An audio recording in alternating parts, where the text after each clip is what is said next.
Welcome back to the Sports Source. This segment brought to you by the Topoco Lodge. You know, they're going to be open here in just a couple of weeks. I mean, it's going to be mid-February is when they start to open up for weekends right around Valentine's Day.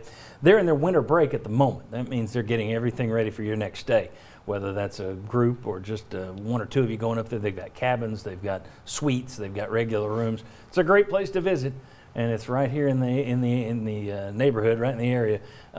Piece of history in East Tennessee. Check out the Topoco Lodge at topoco.com. Okay, trying to get ahead of myself there. Quick hitters for you. Will Overstreet, should Tennessee be in any kind of rush with this coaching search? Absolutely not. Think of what it's led to. Derek Dooley's a perfect example of what rushing to find somebody, warm-blooded or not, to get in. And what was the argument? Oh, it's going to affect the recruiting class. Well, what does 3 or 4 years of being a terrible coach and having terrible losses to teams end up doing to your next couple of recruiting classes? It compounds it. You need to find steady leadership, and you need to find the right person. If you're stretching or overreaching, Kevin Steele, interim coach, he gets to coach for a year and put it on his resume, and then that next year you're looking to determine what you want, and you find the right person. You don't go out there and make a reach just to have a body because you might lose some players or some recruits. That doesn't help you over the long term. Agreed. Coach Trump's recruiting class. Jimmy, Tennessee paid big for Danny White. Do you expect them to pay big for Coach? I do. Danny White, I think, is either number 2 or number 3 highest paid athletic director in the country at $1.8 million a year with a rollover contract.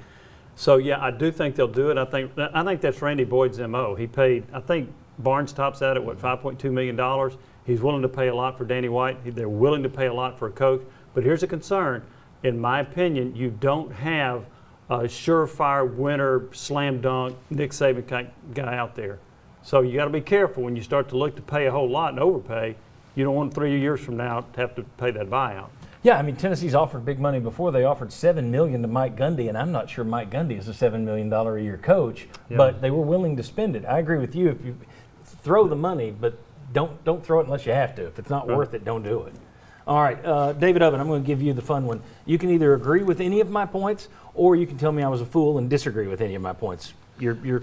I think know who you are is a big one. You know, Tennessee just got done, experimenting with a coach whose sort of plan was we're going to beat Georgia and Alabama at their game, doing the same things mostly that they did, and for good measure, we'll do things they were doing 5 years ago as well. So that's not going to work. You're going to have to either out-recruit or out-scheme. Well, out-recruiting them, that's a tough task. Especially if you got sanctions coming. Exactly. So you got to have somebody who's going to scheme and build. That's what you're going to have.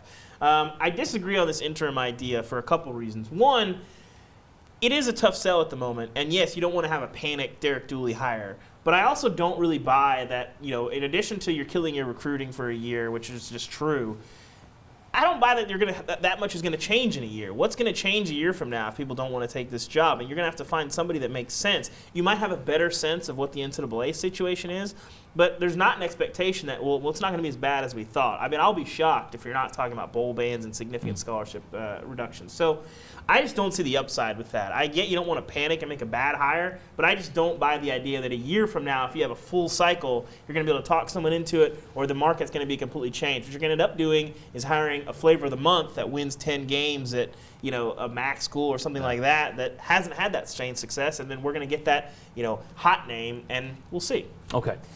Very quick answers from everybody. We'll start that one and come this way. Is this an elite job? Tennessee an elite job? You had the Athletic, Joe Rexrode, did an interview with 5 anonymous coaches. I referenced it earlier. Basically, they all said it's a fantastic job. You got all the tools. It's a great job. And then earlier in the same story, they said it's a dumpster fire. I've got questions about this and that. It would scare a lot of people. So define that. Isn't it an elite job, or is it just not an elite job right now? What is it? Used to be top 10, borderline top 20 now.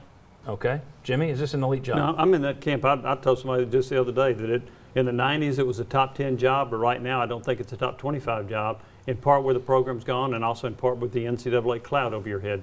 Will, is it an elite job? No, I agree with what they've both said. I think you're outside of that being an elite job right now. You've got the structure and the infrastructure to become an elite job and the ability to get there, but you've got a lot of work to do to rebuild and get up there to move it forward. I had a buddy this week asked me if it was an elite job. I sent him a couple of photos. I thought, well, I'll use this on the show. Let me show you something.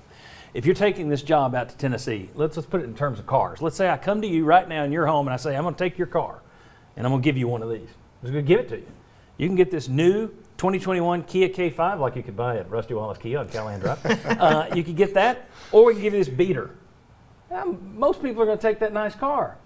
But if you give it to the right person and you put the time into it and the care and the tools, that's a 1964 Porsche 911. If you get it back into vintage state, that's a $500,000 car. I think that beater is Tennessee. I think the basis is still there. You didn't win a national championship 100 years ago. You won it 20 years ago.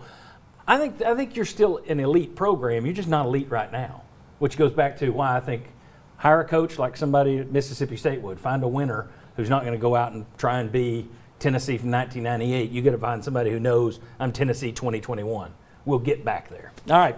When we come back, Mark Pancratz joins us. By the way, we're going to run through all kinds of candidates. The whole last half hour of the show, candidates. But next, Mark Pancratz joins us. We're going to talk about what's gone wrong with the Tennessee basketball team. Come on back on the Sports Source.